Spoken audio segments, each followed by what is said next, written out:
अस्सलाम वालेकुम गाइस, कैसे हैं? उम्मीद करती हूँ कि आप सब ठीक होंगे। अल्लाह पाक आपको खुश रखिए, आबाद रखिए। और मेरी तरफ से मेरे सब व्यूवर्स को बहुत बहुत रमज़ान मुबारक हो। दिल की गहराइयों से अल्लाह पाक सबका रमज़ान बहुत ही अच्छा गुज़रे।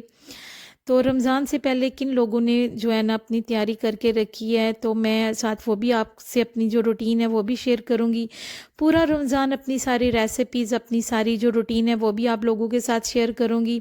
इससे पहले कि आपने मेरे चैनल को सब्सक्राइब नहीं किया तो जल्दी से मेरे चैनल को सब्सक्राइब कर दें, साथ ही बेल आइकन के बटन को भी प्रेस कर दें। इस तरह से पूरे रमज़ान की रूटीन जो है वो मेरी आप तक जो है पहुंचती रहेगी। तो आज मैं लंच में बना रही थी जी, मैं चिकन तवा बना रही थी, साथ ही मैंने दाल माश बना ली। तो क्योंकि आज मुझे रमज़ान के लिहाज से कुछ शॉपिंग वगैरह, कुछ ग्रॉसरी वगैरह भी करनी थी, क्योंकि रमज़ान के से पहले जो था ना, वैसे तो मैं एक वीक पहले ये तैयारी कर लेती थी, लेकिन इस दफ़ा कुछ ऐसी सुस्ती सी पड़ी हुई थी। कुछ माशाल्लाह से जो है ना, रमज़ान जब आने वाला होता है तो भी मेहमान नवाजी माशाल्लाह से बहुत ज़्यादा होती है, और ईद के बाद भी जो है ना, एक हफ़्ता बस यही काम लगा लगा रहता है। रिश्तेदार जो हैं वो माशाल्लाह से आते जाते हैं, मिलते हैं, क्योंकि हमारे जो मेरे घर का शेड्यूल यही होता है कि रमज़ान में जो है ना, कहीं से कहीं भी निकलना बहुत मुश्किल हो जाता है। तो फिर काफ़ी जो था ना, मैं इस दफ़ा काफ़ी लेट हो गई थी। लेकिन ये है कि मेरी जो आदत होती है, मैं ज़्यादा फ्रोज़न आइटम्स जो होती हैं ना, ये मैं बना के नहीं रखती, क्योंकि मेरी फैमिली जो होती है ना, ये फ्रोज़न आइटम्स नहीं खाती। हमारे घर में जो बनता है ना, वो फ्रेश ही बनता है, जो रिसेंटली हम 1 या 2 दिन तक ख़त्म कर लें, बस इससे ज़्यादा नहीं होता। क्योंकि मैं खुद भी फ्रोज़न आइटम्स जो है ना वो ज़्यादा पसंद नहीं करती। यहाँ पे मेरा तवा चिकन भी बन गया था, दाल माश भी बन गई थी। उसके बाद भी जो था ना, मैं शॉप निकल गई थी।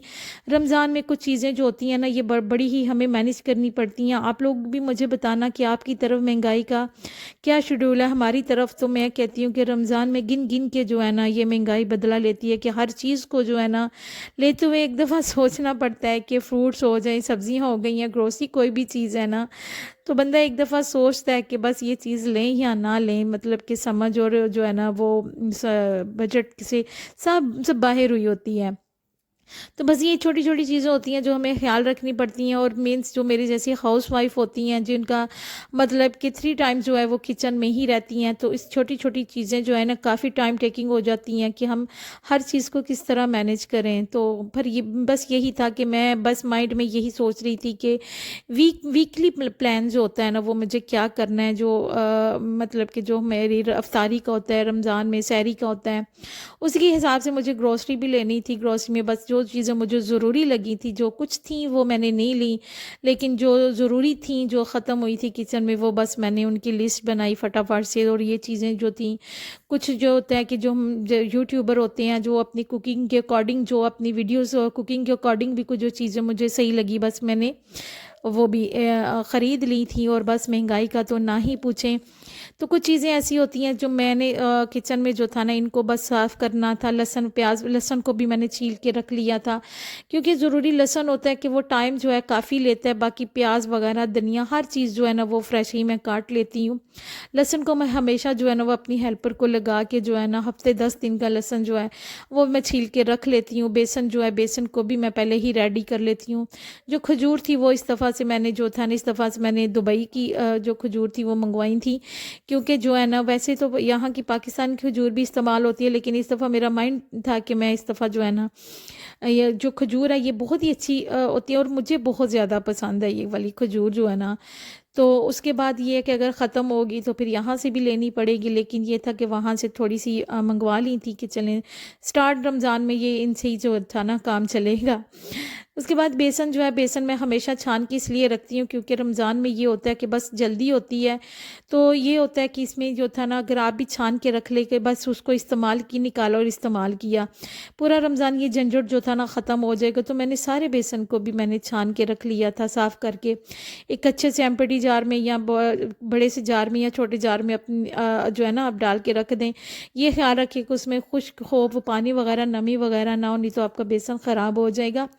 उसके बाद मैंने सोचा कि चले थोड़े से जो है ना बेसन के लड्डू बना के रख लेती हूँ, इनको एक दो दिन जो है ना इस्तेमाल हो जाएंगे।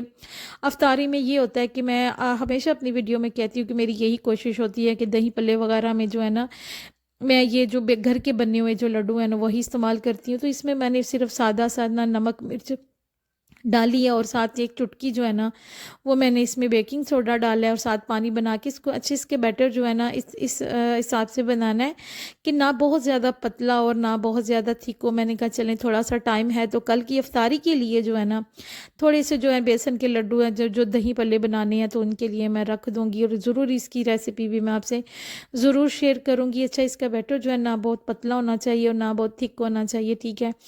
तो ये देखिए अगर इनकी शेप ख़राब भी होगी है ना तो कोई मसला नहीं है, क्योंकि जब हम इनको पानी में डिप करते हैं ना तो हाथों से इनको जो है ना हल्का हल्का जब प्रेस करते हैं तो ये गोल हो जाती है। अगर शेप इनकी टेढ़ी मेढ़ी भी है तो चलेगी, कोई मसला नहीं है। तो ये जी मेरे लड्डू भी बन के रेडी हो गए थे। होपफुली मेरी आज की वीडियो आपको ज़रूर पसंद आई होगी और पूरे रूटीन जो है ना रमज़ान की रूटीन के साथ भी मेरे साथ जुड़िए रहिएगा। सारी रूटीन जो है वीकली रूटीन जो है वो मैं आप लोगों के साथ अपनी शेयर करूँगी रमज़ान की, से आप लोगों को भी काफ़ी जो है ना हेल्प मिल जाएगी, ठीक है। बाकी दुआओं में ज़रूर याद रखें। अल्लाह हाफ़िज़।